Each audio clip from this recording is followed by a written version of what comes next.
សួរអាដាមសំរងស៊ីបាទជំរាបសួរលោកជនច័ន្ទបុត្របាទសុខសប្បាយអាដាមសុខសប្បាយធម្មតាបាទអាដាមបកកែលជាបានតាមដានហើយថ្មីនេះមានអត្ថបទរបស់ The Sunday Guardian តាមលោកម៉ូសេថាមើលទៅដូចពិតក៏ប៉ុន្តែដូចជាមិនមែនពិតទេវាបញ្ចេញមកហើយអត្ថបទនេះសង្ខេបជូនលោកសំរងស៊ីជាថ្មីឡើងវិញសង្ខេបជូនលោកនាងកញ្ញាឡើងវិញអត្ថបទនេះចុះផ្សាយពីម្សិលមិញថ្ងៃហើយបន្ទាប់ពីចុះផ្សាយមកនឹងគឺចុះផ្សាយថាសហរដ្ឋអាមេរិកនឹងបានជួយថវិកា$2 លានក្នុងរយៈពេល3ឆ្នាំជួយពង្រឹងគណៈបកតូចគណៈបកប្រឆាំងដើម្បីឲ្យប្រមូលផ្ដុំគ្នាពង្រឹងជាកម្លាំងឡើងហើយឲ្យធ្វើយ៉ាងណាឲ្យមានយុទ្ធសាស្ត្រក្នុងការចូលរួមក្នុងការបោះឆ្នោតនឹងដើម្បីប្រកួតប្រជែងជាមួយនឹងគណៈបកកាន់អំណាចក្រៅពីនឹងអត្ថបទនឹងក៏បានចុះផ្សាយថាអង្គការសង្គមស៊ីវិលមួយចំនួននឹងក៏បានលុយពីក្នុងចំនួន$2 លាននេះដែរដើម្បីជួយពង្រឹងការបោះឆ្នោតឲ្យមានតម្លាភាពហើយនឹងឲ្យមានប្រជាធិបតេយ្យជាដើមបន្ទាប់ពី The Sunday Guardian នឹងចេញមកភ្លាមនឹងក្រសួងមហាផ្ទៃក៏ទទួលយកភ្លាមដោយមិនតាមដានស៊ើបអង្កេតថាតើពិតឬមិនពិតអីទេហើយក៏ចេញសេចក្តីប្រកាសមកភ្លាមដោយអ្នកនាំពាក្យរបស់ក្រសួងមហាផ្ទៃដូច្នេះខ្ញុំសូមឲ្យអ្នកបច្ចេកទេសចាក់សម្ដីរបស់អ្នកនាំពាក្យក្រសួងមហាផ្ទៃដែលចេញមកបន្តិចបាទដើម្បីជូនលោកនាងនិងលោកសំរងស៊ីបានស្ដាប់បាទ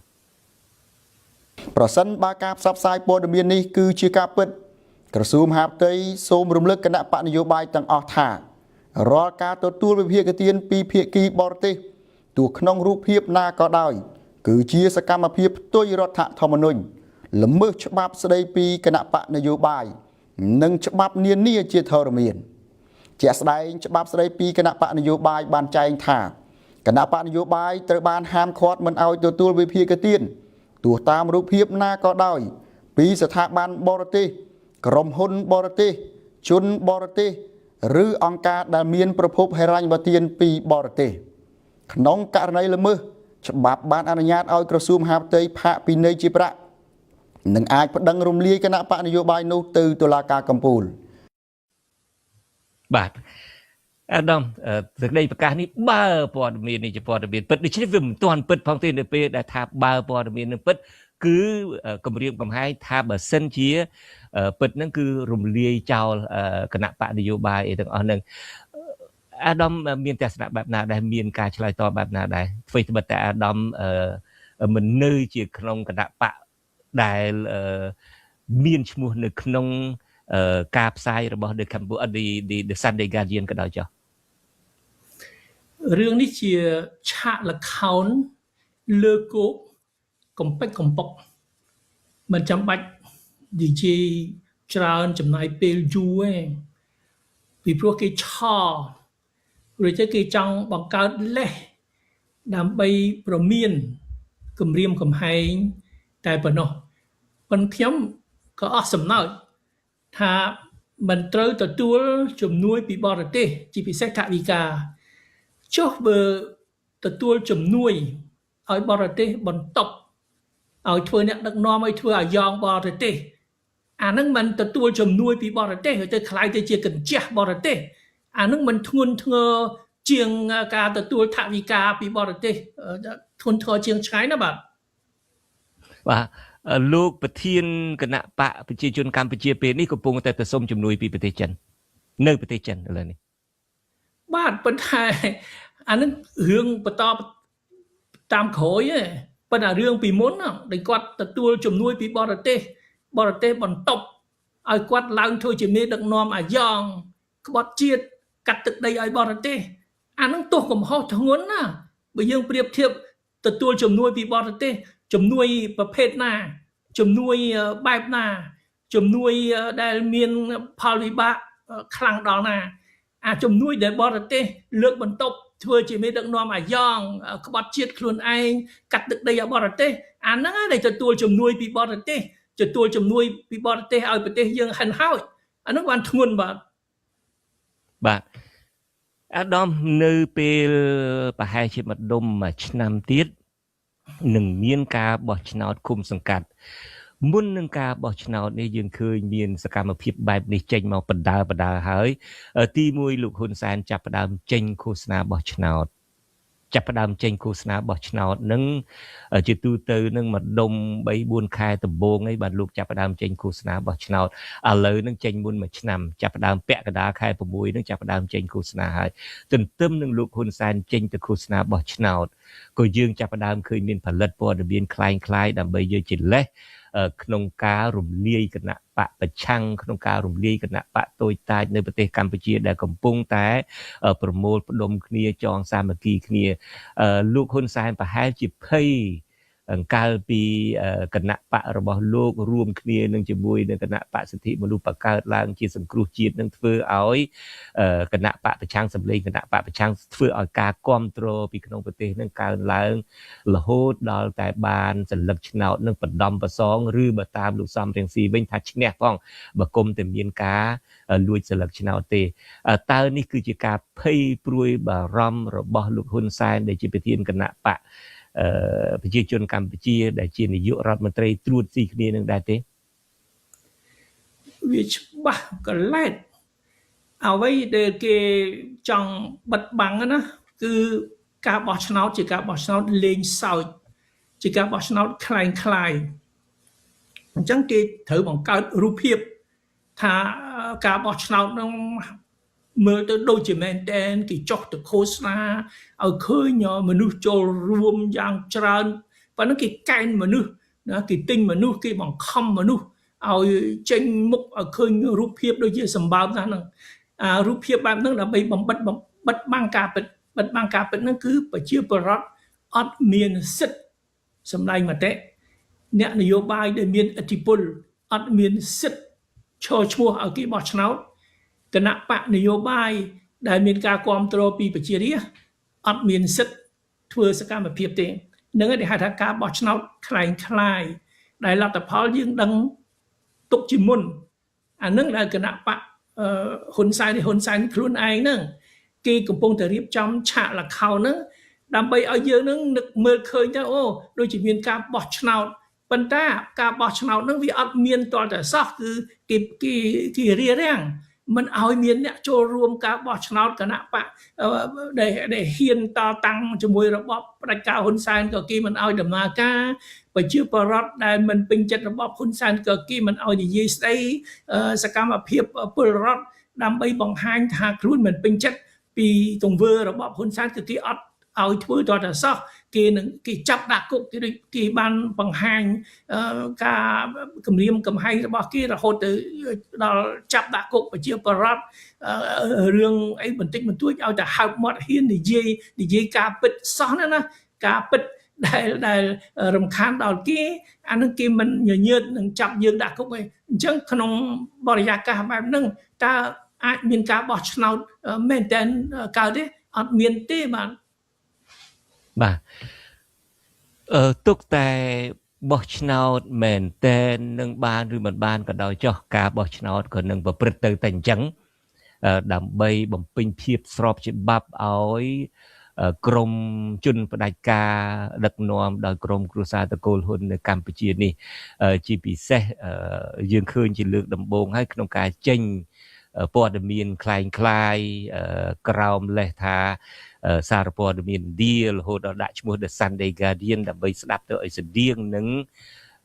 សារព័ត៌មានមែនតែនរបស់ចក្រភពអង់គ្លេសជាដើមហើយបន្ទាប់មកទៀតនឹងស្រាប់តែមានសេចក្តីថ្លែងការណ៍សេចក្តីប្រកាសព័ត៌មានរបស់ក្រសួងមហាផ្ទៃភ្លាមតើឯកឧត្តមគិតថាសេចក្តីប្រកាសព័ត៌មានរបស់ក្រសួងមហាផ្ទៃនេះគ្រាន់តែជាការឆ្លើយតបទេឬមួយក៏ជាសារគំរាមកំហែងដល់គណៈបកនយោបាយដល់សង្គមស៊ីវិលនៅកម្ពុជាគេរៀបចំឆាកល្ខោននេះដើម្បីបង្កើតជាលេសឲ្យគេមានឱកាសគម្រាមកំហែងចំពោះរឿងមួយដែលគេព្រួយបារម្ភគេខ្លាចណាស់ថាគណៈបកនយោបាយដែលមានឧត្តមគតិខ្ពង់ខ្ពស់ពិតប្រាកដដែលមានដូចថាការបដិញ្ញាចិត្តប្រឆាំងអំណាចផ្ដាច់ការពិតប្រាកដគេខ្លាចណាស់គេខ្លាចគណៈបកបែបហ្នឹងរួមកម្លាំង ជាមួយប្រជាពលរដ្ឋដែលមានទឹកចិត្តដែលមានឧត្តមគតិ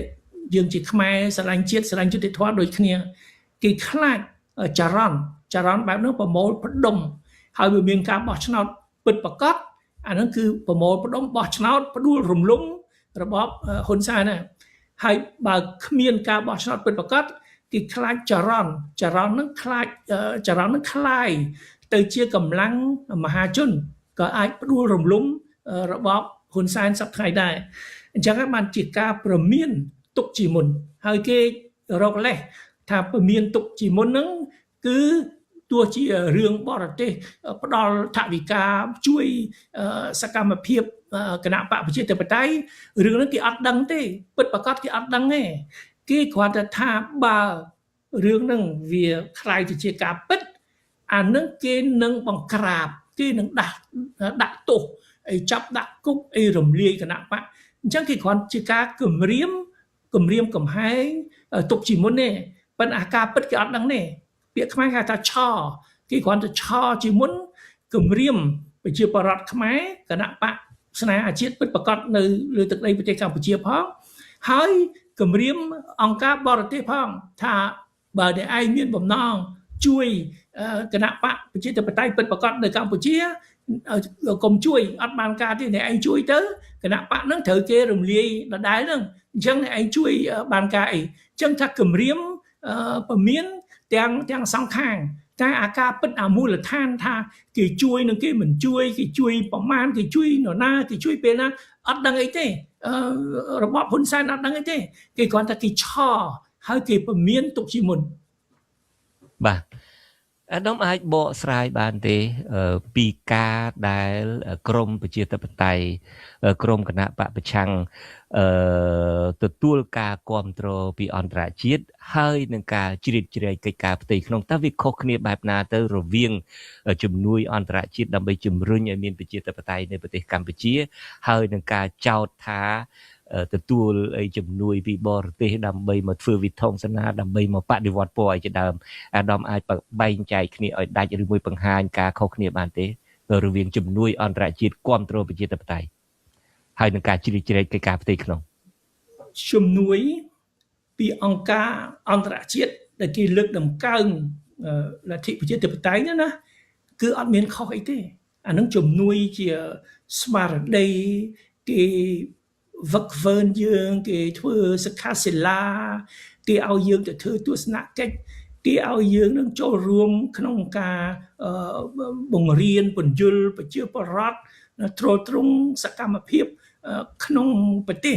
ឲ្យខ្មែរយើងបានជួបជុំគ្នានិយាយពីលទ្ធិប្រជាធិបតេយ្យជំនួយនឹងជាការធម្មតាទេអ្នកប្រជាធិបតេយ្យតែងតែជួយគ្នាដើម្បីលើកតម្កើងលទ្ធិប្រជាធិបតេយ្យពួកជនប្រជាការគឺវាជួយគ្នាវាដែរជនប្រជាការវាផ្ដល់ព័ត៌មានវាផ្ដល់អាវុធវាផ្ដល់ការគ្រប់គ្រងដល់ជនប្រជាការគ្នាវាដែរអាហ្នឹងបានមានទោសកំហុសប៉ុន្តែជួយជាគំនិតដើម្បីលើកតម្កើងលទ្ធិប្រជាធិបតេយ្យឲ្យមានខុសអីទេតែកុំឲ្យតែជំនួយហ្នឹងណាវាឈានទៅដល់ការឲ្យបរទេសជ្រៀតជ្រែកមកធ្វើមកបង្កើតព្រឹត្តិការណ៍បង្កើតរដ្ឋប្រហារឲ្យបង្កើតទ័ពបង្កើតអីអាហ្នឹងវាអាចខុសវាខុសច្បាប់តែអារឿងបែបហ្នឹងក៏គេបង្កើតដែរក៏គេប្រឌិតដែរយើងមើលលោកកឹមសុខារឿងលោកកឹមសុខាគណៈបកសង្គ្រោះជាតិទទួលជំនួយក្នុងប្រភេទដែលខ្ញុំលើកពីដើមទីជួយលើកតម្កើងលទ្ធិប្រជាធិបតេយ្យខ្ញុំជាពេលនោះខ្ញុំជាប្រធានគណៈបកសង្គ្រោះជាតិលោកកឹមសុខាជាអនុប្រធានគណៈបកសង្គ្រោះជាតិដូច្នេះគណៈបកសង្គ្រោះជាតិធ្វើអីគឺខ្ញុំដឹងទាំងអស់ណាលោកកឹមសុខាក៏ដឹងខ្ញុំសំរងស៊ីក៏ដឹងហើយខ្ញុំដឹងថាវាគ្មានជំនួយផ្ដួលរំលំធ្វើរដ្ឋប្រហារបង្កើតកងទ័ពអីវាអត់មានតតែសោះអញ្ចឹងគេបង្កើតលេសដើម្បីរំលាយគណៈបកសង្គ្រោះជាតិតែដោយចាប់ថ្នាក់ខ្ញុំអត់បានគឺគេចាប់ថ្នាក់លោកកឹមសុខាប៉ុន្តែចាប់ថ្នាក់លោកកឹមសុខាគឺចាប់ថ្នាក់លើគោកចាប់ថ្នាក់លើគោករហូតមកទល់សប្តាហ៍ថ្ងៃណា គឺហ៊ុនសែនហើយសហរដ្ឋអាមេរិកមើលមុខគ្នាអត់ចំទេមើលមុខគ្នាអត់ចំទេពីព្រោះហ៊ុនសែននៅតែចោទសហរដ្ឋអាមេរិកថាមានបំណងផ្ដួលរំលំរបបហ៊ុនសែនដោយខ្ចីដៃលោកកឹមសុខាហើយខ្ចីដៃគណៈបកសង្គ្រោះជាតិផងអញ្ចឹងអារឿងនេះដែលហ៊ុនសែនបណ្ឌិតណាបណ្ឌិតទាំងស្រុងដើម្បីរំលាយគណៈបកសង្គ្រោះជាតិតែអាផលវិបាកណាមិនមែនចោទតែគឹមសុខាទេចោទសហរដ្ឋអាមេរិកផងដែរអញ្ចឹងបានហ៊ុនសែនចង់ទៅអែកសហរដ្ឋអាមេរិកចង់ទៅយកចិត្តប្រធានាធិបតី Donald Trump ប៉ុន្តែថាហ៊ុនសែនឯងចោទគេផ្ដេសផ្ដាសណាមុននឹងមកចង់បានតំណែងល្អជាមួយគេអ្នកឯងទម្លាក់ចោលការចោទប្រកាន់លើសហរដ្ឋអាមេរិកទៅតែហ៊ុនសែនមិនអាចធ្វើអញ្ចឹងកើតទេបើចោទទម្លាក់ចោលការចោទប្រកាន់មកលើសហរដ្ឋអាមេរិកត្រូវទម្លាក់ចោលការចោទប្រកាន់មកលើកឹមសុខាបើទម្លាក់ចោលការចោទប្រកាន់មកលើកឹមសុខាគឺរំលាយគណៈបកសង្គ្រោះជាតិខុសអញ្ចឹងមានឲ្យគណៈបកសង្គ្រោះជាតិដំណើរការឡើងវិញអញ្ចឹងហ៊ុនសែនទាល់ជ្រក់ហើយណាសុកចិត្តនៅតែចោទសហរដ្ឋអាមេរិកប្រេះផ្ដាស់នៅតែកោតទោសដាក់ទោសលើកឹមសុខាដោយអយុត្តិធម៌ដដែលហ្នឹងអញ្ចឹងហ៊ុនសែនទាល់ច្រកហើយគាត់ទាល់ច្រករឿងដែលសំខាន់គាត់បែរទៅបង្កើតរឿងអត់បានការដោយអារឿងកាសែតឥណ្ឌាអីក្រសួងមហាផ្ទៃក៏មានហ៊ុនសែនចុះស្អីឃោសនាតាំងពីឥឡូវប៉ុន្តែអារឿងដែលជាដុំកំភួនរឿងសំខាន់គឺអត់មានគណៈបកប្រឆាំងមែនតើអត់មានសេរីភាពធ្វើសកម្មភាពអត់មាន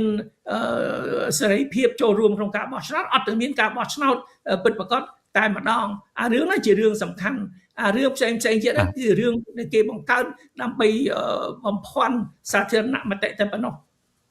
បាទរឿងតាក់ទងដល់រឿងសំខាន់នេះបើកវងកញ្ចក់ទីអាដាមតាក់ទងនឹងរឿងសំខាន់នេះថ្ងៃនេះយើងដឹងយើងមានព័ត៌មានច្បាស់ការមកថាថៃបានចាប់ផ្ដើមវាស់វែងដីខ្មែរនៅខេត្តបន្ទាយមានជ័យវាស់វែងហើយដូរឈ្មោះខ្មែរភូមិខ្មែរឲ្យទៅជាឈ្មោះថៃហើយបកគលទៅឲ្យប្រជាពលរដ្ឋថៃដើម្បីសង់លំនៅឋានដើម្បីប្រកបរបរកសិកម្មដើម្បីរស់នៅរកស៊ីនៅលើទឹកដីនឹងទៀតទន្ទឹមនឹងរដ្ឋាភិបាលបានចេញក្រសួងការបរទេសបានចេញលិខិតតវ៉ាអីមួយមកតើធ្វើយ៉ាងណាដើម្បីទប់ស្កាត់កុំឲ្យថៃយកដីខ្មែរយកទៅវាស់វែងចែកគេហើយក្រោយមកទៀតនឹងឃើញគ្រាន់តែលិខិតក្រសួងការបរទេសតវ៉ាតើបន្តធ្វើបែបហ្នឹងអាចបានទៅទេអាចបានជោគជ័យទេឬមួយក៏មានវិធីណាទៀតដែលអាចបានជោគជ័យទប់ស្កាត់អំពើឈ្លានពានហើយយកដីខ្មែរយកទៅកាត់ចែកជនជាតិគេនេះវិធានការតែមួយគត់ជាបន្ទាន់ណាគឺប្រទេសកម្ពុជាត្រូវស្នើឲ្យប្រទេសជាហត្ថលេខីនៃកិច្ចព្រមព្រៀងទីក្រុងប៉ារីឆ្នាំ1991ណាឲ្យគេកោះប្រជុំសន្និសីទអន្តរជាតិទីក្រុងប៉ារីស្ដីពីកម្ពុជាដើម្បីជំរុញឲ្យអនុវត្តកិច្ចព្រមព្រៀងទីក្រុងប៉ារីឆ្នាំ1991កិច្ចព្រមព្រៀងទីក្រុងប៉ារីឆ្នាំ1991ហ្នឹងគឺធានាថាអន្តរជាតិមកជួយប្រទេសកម្ពុជាមិនឲ្យប្រទេសកម្ពុជាបាត់បង់ទឹកដីឡើយមិនឲ្យអ្នកណារំលោភបរណភាពប្រទេសកម្ពុជាឡើយតែឥឡូវប្រទេសកម្ពុជាបាត់បង់ទឹកដីប្រទេសកម្ពុជាត្រូវគេរំលោភបរណភាពទឹកដីតើមានច្រកណាចេញមានវិធីណាផ្សេងក្រៅពីកិច្ចព្រមព្រៀងទីក្រុងប៉ារីដូច្នេះហ៊ុនសែនគាត់មិនត្រឹមតែអសមត្ថភាពទេដូចជាខ្វះវិញ្ញាណអត់ទទួលខុសត្រូវលេងសើចដោយកូនក្មេងដែលប្រទេសកម្ពុជាបាត់បង់ទឹកដីប៉ុណ្ណឹងហើយដឹងថាមានវិធីតែមួយគត់កិច្ចព្រមព្រៀងទីក្រុងប៉ារីគាត់ធ្វើមិនដឹងមិនឮគាត់រំលងបំភ្លេចកិច្ចព្រមព្រៀងទីក្រុងប៉ារីដោយសារមូលហេតុផ្ទាល់ខ្លួនពីព្រោះកិច្ចព្រមព្រៀងទីក្រុងប៉ារីហ្នឹងមិនត្រឹមតែការពារទឹកដីប្រទេសកម្ពុជាទេតម្រូវឲ្យប្រទេសកម្ពុជាប្រកាន់លទ្ធិប្រជាធិបតេយ្យឲ្យមានការបោះឆ្នោតត្រឹមត្រូវ ចឹងហ៊ុនសែនគាត់ខ្លាចព្រោះថាប្តឹងសហគមន៍អន្តរជាតិឲ្យអនុវត្តកិច្ចព្រមព្រៀងទីក្រុងប៉ារីសគឺយើងចំណេញភ្លាមចំណេញរឿងទឹកដីអន្តរជាតិគេអាចបញ្ជូនអ្នកសង្កេតការជំនាញអាចទាំងបញ្ជូនកងទ័ពមកវាស់វែងមកការពារទឹកដីប្រទេសកម្ពុជាផងអានឹងចំណេញភ្លាមប៉ុន្តែហ៊ុនសែនគាត់ខ្លាចមួយទៀតខ្លាចរឿងកិច្ចព្រមព្រៀងទីក្រុងប៉ារីសតម្រូវឲ្យប្រទេសកម្ពុជាប្រកាន់លទ្ធិប្រជាធិបតេយ្យឲ្យបោះឆ្នោតត្រឹមត្រូវបើបោះឆ្នោតត្រឹមត្រូវមិនក៏មិនឲ្យគណៈបកសង្គ្រោះជាតិដំណើរការឡើងវិញមិនក៏មិនឲ្យលោកកឹមសុខាមានសេរីភាពពេញលេញឡើងវិញមិនក៏មិនឲ្យលោករងឈុនមានសេរីភាពពេញលេញឡើងវិញគាត់ខ្លាចអាហ្នឹងពីព្រោះបើប្តឹងទៅសហគមន៍អន្តរជាតិគេថាទីព្រមមកជួយការពារទឹកដីដណ្ដើមទាមទារទឹកដីមកវិញដោយសន្តិវិធីបកគលសងទឹកដីប្រទេសកម្ពុជាដែលប្រទេសកម្ពុជាបាត់បង់តែគេនឹងជំរុញថាឥឡូវបោះឆ្នោតត្រឹមត្រូវមកពីព្រោះបើចង់អនុវត្តកិច្ចព្រមព្រៀងទីក្រុងប៉ារីសมันអាចអនុវត្តតែមួយជំហៀងទេតែមួយផ្នែកទេតែអនុវត្តរួមគឺគេមកជួយរឿងយើងបាត់បង់ទឹកដីគេនឹងទាមទារទឹកដីខ្មែរបកគលជូនប្រទេសកម្ពុជាវិញតែគេនឹងជំរុញឲ្យមានការបោះឆ្នោតត្រឹមត្រូវបើយើងជាខ្មែរយើងស្រឡាញ់ជាតិផងយើងស្រឡាញ់លទ្ធិប្រជាធិបតេយ្យផងអានឹងល្អមែនទែនយើងចំណេញទាំងពីរប៉ុន្តែយ៉ាងណាក៏ដោយចុះខ្ញុំបាទសូមកាត់ប្រសាសន៍អាដាមសំរិទ្ធីយ៉ាងណាក៏ដោយចុះលោកហ៊ុនសែនប្រកាសម្ដងហើយម្ដងទៀតថាកិច្ចព្រមព្រៀងសន្តិភាពទីក្រុងប៉ារីសបានស្លាប់បាត់ទៅហើយដូច្នេះគ្មានពេលណាមួយដែលលោកហ៊ុនសែនលើកយករឿងនឹងមកនិយាយទេដោយឯអាដាមបានលើកឡើងអញ្ចឹងកិច្ចព្រមព្រៀងប៉ារីសនេះបើសិនជាយកទៅអនុវត្តវាអនុវត្តជាកញ្ចប់មានន័យថាបើសិនជាឲ្យដោះស្រាយបញ្ហាព្រំដែនបើផ្អែកទៅលើកិច្ចព្រមព្រៀងសន្តិភាពទីក្រុងប៉ារីសវាត្រូវអនុញ្ញាតឲ្យមានការបោះឆ្នោតដោយសេរីដោយយុត្តិធម៌ចម្រុះបកជាដើមសំណួររបស់ខ្ញុំបាទដូចខ្ញុំនិយាយដូចយើងដឹងទាំងអស់គ្នាលោកហ៊ុនសែនប្រកាសម្ដងហើយម្ដងទៀតថា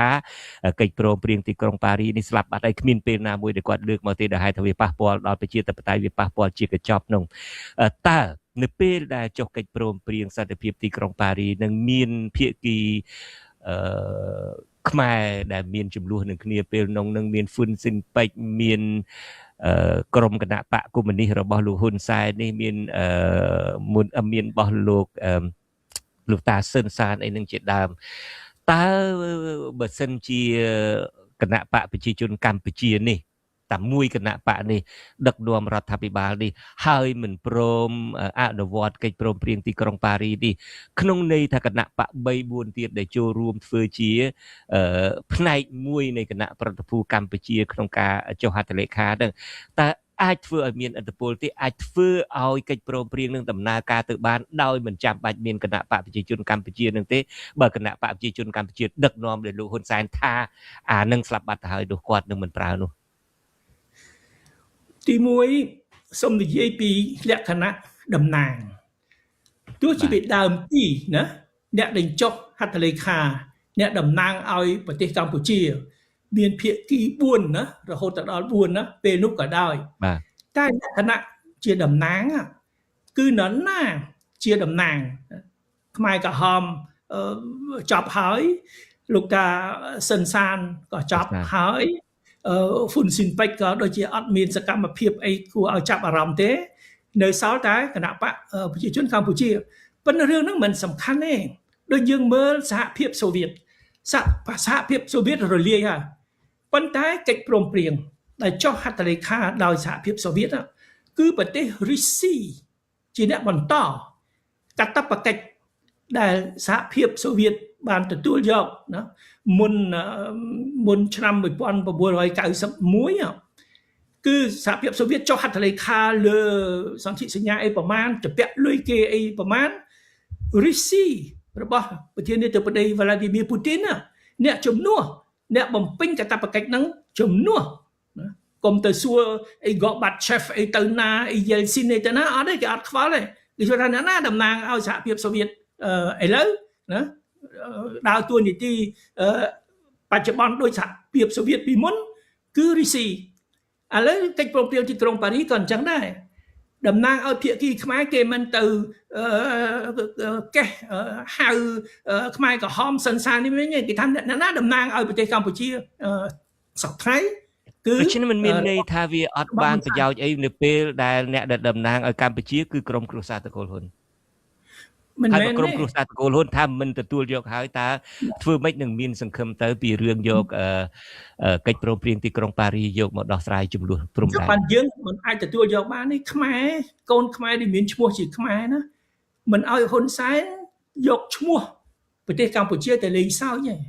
ធ្វើឲ្យខូចខាតផលប្រយោជន៍ប្រទេសកម្ពុជាបាត់បង់ទឹកដីឲ្យខ្មែររហេមរហាមគេមើលងាយគ្រប់កន្លែងដូចសពថ្ងៃឯងប្រទេសកម្ពុជាមានតំណាងបើមានការបោះឆ្នោតមានរដ្ឋាភិបាលត្រឹមត្រូវថ្លៃថ្នូររដ្ឋាភិបាលនឹងជាតំណាងឲ្យប្រទេសកម្ពុជាប៉ុន្តែហ៊ុនសែនគាត់យករដ្ឋាភិបាលទីក្រុងភ្នំពេញដែលបំរើឲ្យខ្លួនគាត់ហើយតកូលគាត់ថារដ្ឋាភិបាលនឹងតំណាងឲ្យប្រទេសកម្ពុជាវាមិនអញ្ចឹងបានយើងនឹងធ្វើសកម្មភាពយើងនឹងបន្តពន្យល់ថារបបហ៊ុនសែនមិនហ៊ានប្តឹងទៅសហគមន៍អន្តរជាតិទេពីព្រោះគាត់យកប្រទេសកម្ពុជាធ្វើជាចំណាប់ខ្មាំងធ្វើជាកម្មសិទ្ធិផ្ទាល់ខ្លួនរបស់គាត់តែខ្ញុំសូមឆ្លើយសំណួរមួយទៀតហ៊ុនសែនគាត់និយាយថាកិច្ចព្រមព្រៀងទីក្រុងប៉ារីសហ្នឹងចប់ហើយស្លាប់ទៅហើយគាត់និយាយអញ្ចឹងជាមនុស្សល្ងងខ្លៅគាត់និយាយអញ្ចឹងឬមួយគាត់ធ្វើភ្លើដើម្បីនិយាយផ្ដេសផ្ដាស់ចង់បោកបញ្ឆោតប្រជាពលរដ្ឋកិច្ចព្រមព្រៀងទីក្រុងប៉ារីសណាយើងមើលឡើងវិញទៅពីដើមដល់ចប់អត់មានការបរិច្ឆេទថាត្រូវចប់ពេលណាឆ្នាំណាទេ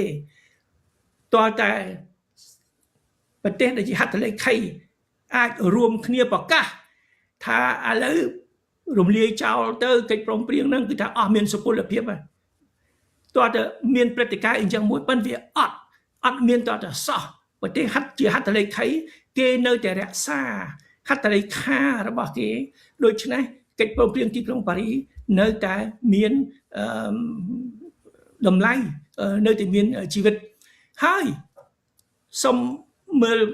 ភស្តុតាងមួយណាសក្ខីភាពមួយអង្គការសហប្រជាជាតិ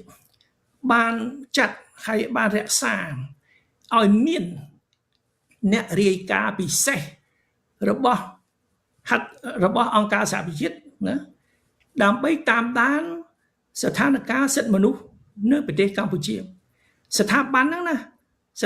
ងគឺបង្កើតដោយកិច្ចព្រមព្រៀងទីក្រុងប៉ារីសគឺរស់ដោយសារកិច្ចព្រមព្រៀងទីក្រុងប៉ារីសបើអត់មានកិច្ចព្រមព្រៀងទីក្រុងប៉ារីសទេស្ថាប័នហ្នឹងគេរំលាយបាត់ហើយហ៊ុនសែនទាមទារឲ្យអង្គការសហប្រជាជាតិបានទៅខ្សឹបប្រទេសនេះប្រទេសនោះថាសូមឲ្យរំលាយទៅលោកអង្គតំណាងអគ្គលេខាធិការអង្គការសហប្រជាជាតិណាទទួលបន្ទុកស្ថានភាពសិទ្ធិមនុស្សឲ្យប្រទេសកម្ពុជាគាត់ចង់ដេញពូឆ្លោះជាមួយអ្នករាយការណ៍ពិសេសនោះឆ្លោះរហូតណាចង់ឲ្យដេញដើម្បីបញ្ចប់ប៉ុន្តែអង្គការសហប្រជាជាតិគេនៅរក្សាជំហររបស់គេអត់មានបញ្ចប់បេសកកម្មនឹងទេហើយដរាបណាមានបេសកកម្មហ្នឹងគឺជាសក្ខីភាពគឺកិច្ចព្រមព្រៀងទៅទីក្រុងប៉ារីសនៅតែរស់រវើកអញ្ចឹងយើងគួរឲ្យជាផ្នែកមួយបាទជាផ្នែកមួយនៃកិច្ចព្រមព្រៀងទីក្រុងប៉ារីសអាដាមខ្ញុំបាទសូមជាសក្ខីភាពបាទអាដាមខ្ញុំសូមបកមករឿងរបស់យើងនេះវិញមិញនឹងគាត់តែបើកវងកញ្ចក់ពីរឿងបញ្ហាដីធ្លីបញ្ហាថៃកាត់វាស់ដីខ្មែរដើម្បីបកគលឲ្យជនជាតិគេកាន់កាប់រស់នៅប្រកបរបរអាជីវកម្មអីទេឥឡូវយើងងាកមករឿងនេះយើងវិញនៅមុនពេលបោះឆ្នោតនេះចាប់ផ្ដើមមានការបង្កើតព័ត៌មានคล้ายៗមានការចាប់ផ្ដើមគម្រាមកំហែងអីតើសំណួរចុងក្រោយរបស់ខ្ញុំបាទទៅកាន់គណៈបកប្រឆាំងគណៈបកនយោបាយដែលមិនចំណុះគណៈបកប្រជាជនកម្ពុជាឬមួយមិនចំណុះលោកហ៊ុនសែននេះទៅដល់មន្ត្រីសង្គមស៊ីវិលអីដែលបើតាមសេចក្តីថ្លែងការណ៍នេះកំពុងគម្រាមកំហែងនេះតើឯកឧត្តមមានសារបែបណាទៅកាន់ពួកគាត់ខ្ញុំមានជំនឿលើការផ្លាស់ប្ដូរជានិច្ចការផ្លាស់ប្ដូរដែលអាចធ្វើទៅបានមានតែរបៀបផ្លាស់ប្ដូរដោយយើងឃើញថ្មីនៅប្រទេសបង់ក្លាដេសនៅប្រទេសនេប៉ាល់ នៅប្រទេសសេរីហើយមុននឹងទៀត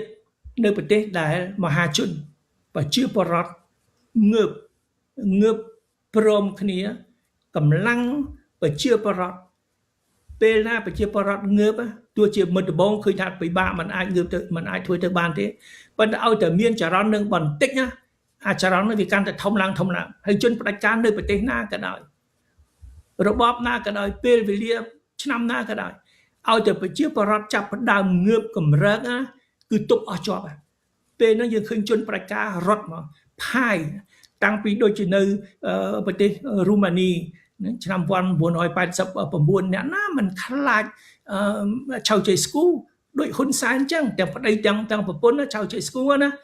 ឆៅជេស្គូគាត់នឹកស្មានថាអូគាត់សម្លុតប្រជាពលរដ្ឋបានជារៀងរហូតចាប់តែថ្ងៃមួយគឺចុងឆ្នាំ1989ណាចៅជាស្គូខ្លួនឯងភ្ញាក់ផ្អើលគាត់ធ្លាប់តែប្រជុំមនុស្សដូចថារាប់ម៉ឺនរាប់សែននាក់ប្រជុំគេមកផ្ទះដៃអបអរសាទរគាត់និយាយស្អីក៏គេផ្ទះដៃស្រាប់តែពេលដែលគាត់កំពុងតែនិយាយណាស្រាប់តែប្រជាពលរដ្ឋរាប់ម៉ឺនរាប់សែននាក់និយាយថាចៅជ័យស្គូអើយចុះចេញទៅចៅជ័យស្គូថាអ្នកឯងថាម៉េចគឺថាចៅជ័យស្គូអើយចុះចេញទៅស្រាប់តែប្រជាពលរដ្ឋព្រមណាសោះគ្នាព្រមគ្នាស្រែកឲ្យចៅជ័យស្គូចុះចេញចៅជ័យស្គូបញ្ជាឲ្យកងទ័ពទៅបាញ់អាពួកវាទៅមិនក៏វាហ៊ានស្រែកអញ្ចឹងស្រាប់តែកងទ័ពអត់ធ្វើតាមកងទ័ពក៏ភ្ញាក់ឃើញថាប្រជាពលរដ្ឋដូរចិត្តហើយណាมันអាចទៅសម្លាប់ប្រជាពលរដ្ឋរាប់ម៉ឺនរាប់សែននាក់ដើម្បីបំពេញចិត្តជនផ្ដាច់ការម្នាក់នោះទេអញ្ចឹងចៅជ័យស្គូគាត់រត់មកគាត់ថាទប់អស់ជាប់ហើយប្រើទាហានទៅបាញ់ប្រជាពលរដ្ឋបើប្រជាពលរដ្ឋរាប់ម៉ឺនរាប់សែនចូលដល់លានផងកងទ័ពអត់បាញ់គាត់ធ្វើម៉េចចៅជ័យស្គូគាត់ឡើងអូថំភាគកញ្ចក់គាត់ឡើងហេលីកុបទ័រជាមួយប្រពន្ធគាត់ចេញពីប៊ូការេសណារដ្ឋធានីនៃប្រទេសរូម៉ានីហេលីកុបទ័រគាត់ហោះបានមួយពេលថាហោះបាន1ម៉ោងចុះត្រូវចុះគាត់ថាទៅប្រមូលទ័ពនៅខេត្តមួយទៀតដើម្បីលើកទ័ពមកទាមទារអំណាចមកយកអំណាចវិញនៅប៊ូការេសស្រាប់តែកងទ័ពនៅចូលចិត្តខាងគេថាទេឥឡូវប្រជារាស្ត្រងើបគេចាប់ចៅជ័យស្គូគេចាប់ប្រពន្ធចៅជ័យស្គូបាញ់ចោលហ្មងបាញ់ចោលទាំងប្តីទាំងប្រពន្ធអញ្ចឹងគំនិតស្មានណាហ៊ុនសែនប្រពន្ធហ៊ុនសែនគំនិតស្មានថាអូនៅក្រាញអំណាចបានរហូតគង់ថ្ងៃណាមួយមានការភ្ញាក់ផ្អើលណាហើយយើងត្រូវរៀបចំអាការភ្ញាក់ផ្អើលហ្នឹងទៅវិញទៅមកមានជាភ្ញាក់ផ្អើលខ្លាំងក្លាយ៉ាងណាទេយើងនឹងរៀបចំឲ្យមានការភ្ញាក់ផ្អើលឲ្យប្រជាពលរដ្ឋងើបពេលហ្នឹងហ៊ុនសែនគាត់ដឹងគាត់មើលប្រវត្តិណាមេដឹកនាំមើលចង់រក្សាជីវិតណារត់ទៅបើប្រជាពលរដ្ឋគេងើបប៉ុណ្្នឹងហើយណាកុំនឹកស្មានថាកងទ័ពការពារខ្លួនកងទ័ពនឹងឈរខាងប្រជាពលរដ្ឋការពារប្រជាពលរដ្ឋកងទ័ពនឹងក៏រួមកម្លាំងជាមួយប្រជាពលរដ្ឋបញ្ចប់របបផ្ដាច់ការដែរខ្ញុំឃើញថាមានតែផ្លូវនឹងមួយឯងដើម្បីផ្ដួលរំលំរបបហ៊ុនសែនដើម្បីជួយប្រទេសកម្ពុជាយើងកុំឲ្យបាត់បង់ទឹកដីកុំឲ្យចោលមកធ្វើសកម្មភាពពេញទឹកពេញដីកុំឲ្យសេដ្ឋកិច្ចយើងនឹងដួលរលំកុំឲ្យប្រជាពលរដ្ឋអត់ការងារធ្វើជំពាក់លុយគេវាន់កធនាគាររឹបអូសទ្រព្យសម្បត្តិដីធ្លីអីយើងមិនត្រូវឲ្យប្រទេសកម្ពុជាឈានទៅផ្លូវហ្នឹងទេអញ្ចឹងដើម្បីគេចផុតពីផ្លូវហ្នឹងគឺប្រជាពលរដ្ឋត្រូវតែរួមកម្លាំងគ្នាដើម្បីងើបផ្ដួលរំលំរបបហ៊ុនសែនដោយសន្តិវិធីបាទដូច្នេះជាសង្ខេបឡើងវិញសាររបស់លោកសំរងស៊ីគឺថាធ្វើទៅស្ថិតនៅក្រោមការគំរាមកំហែងការបំផិតបំភ័យទម្រង់ណាក៏ដោយប្រសិនបើទាំងអស់គ្នាទាំងអ្នកនយោបាយទាំងប្រជាពលរដ្ឋមិនព្រមសុខចិត្តរស់នៅក្នុងភាពភ័យខ្លាចពួតដៃគ្នាងើបឡើងទីបំផុតជនផ្ដាច់ការនឹងមិនអាចមានជីវិតបានឡើយនេះជាសាររបស់អាដាមអរគុណអាដាមដែលបានឡើងមកពិភាក្សាក្នុងកម្មវិធីរបស់ទូរទស្សន៍អាស៊ីសេរីនៅថ្ងៃនេះសូមអរគុណអាដាមប៉ុណ្ណឹងហើយសូមជម្រាបលាបាទអាដាមសូមមានសុខភាពល្អជម្រាបលាបាទលោកនាងកញ្ញាជាទីមេត្រីថ្ងៃស្អែកនេះយើងនឹងបន្តជជែកគ្នាជាពិសេសជាមួយនឹងមន្ត្រីអង្គការសង្គមស៊ីវិលជាមួយនឹងតំណាងគណៈបកនយោបាយដទៃទៀតអំពីបរិយាកាស មុនការបោះឆ្នោតឆ្នាំ2027នេះតើពួកគាត់ត្រៀមខ្លួនយ៉ាងណាតើពួកគាត់មានប្រតិកម្មយ៉ាងណាទៅនឹងការ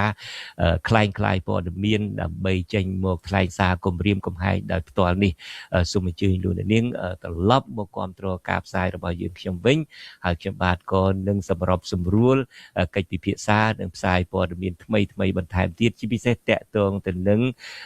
ព្រំដែនការបាត់បង់ទឹកដីនៅព្រំដែនស្ថានភាពថៃវាស់វែងដីដើម្បីចែកឲ្យប្រជាពលរដ្ឋគេនេះតើមានប្រតិកម្មបែបណាតើមានសកម្មភាពបែបណាទៀតសូមអញ្ជើញលោកអ្នកនាងរងចាំតាមដានយើងនឹងជួបគ្នានារាត្រីថ្ងៃសុក្រស្អែកនេះទៀតបាទសម្រាប់ពេលនេះខ្ញុំបាទសូមអរគុណលោកអ្នកនាងកញ្ញាដែលតែងតែគាំទ្រការផ្សាយរបស់យើងជាពិសេសបានចែករំលែកផ្ដល់វិភាគទានថវិកាដល់ទ្រទ្រង់ដល់ការផ្សាយរបស់ទូរទស្សន៍អាស៊ីសេរីបាទខ្ញុំបាទសូមអរគុណដោយស្មោះតែម្ដងហើយសូមជម្រាបលាតែត្រឹមនេះរាត្រីសួស្តីបាទ